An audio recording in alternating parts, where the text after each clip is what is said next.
Hey, James, what's Jack doing? Oh, he's composting. What is composting? Well, compost is when you put together things like grass clippings and your food scraps and many different things. You can see he's emptying in a couple of different things you can put in. And you put it all together, and then you get, and then after a while it decomposes, and you have nutrient-rich soil and fertilizer which you can use in your garden. Okay.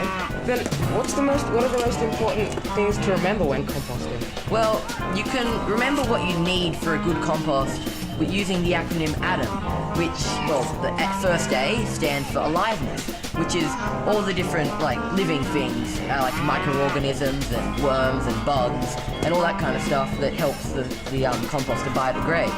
And then, the D stands for diversity, which is all the different things you can put in. And there we have some samples of, they're in jars. You don't want to put them in the compost in the jars. And even hair is actually something you can put in a compost. Then the second A stands for air. Your compost has to be aerated because worms, they still need to breathe, and you don't want it so compact that it's solid. You want it to be kind of loose and aerated. And then finally, the M stands for moisture, and you mustn't have too much. You have to have the right amount of moisture. You want to have about as much so that if you were to take a handful of your compost and squeeze it, you'd get 1 or 2 drips to come out. They're the main things you need in your compost. Composting, is it really that important, and why should I bother? Well, it actually is quite important. There are many reasons why, but one of them is that, it stops food waste from going to landfill, which isn't the best place for it. Australians waste nearly 300,000 garbage trucks worth of food waste a year, and that just goes to landfill.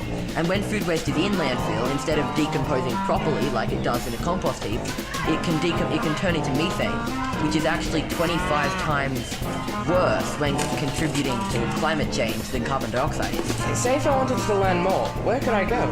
Well, you can find out stuff about composting almost anywhere. There's books in libraries, there'd be sites on the internet and many things you can search up. And also your local council may have stuff about it.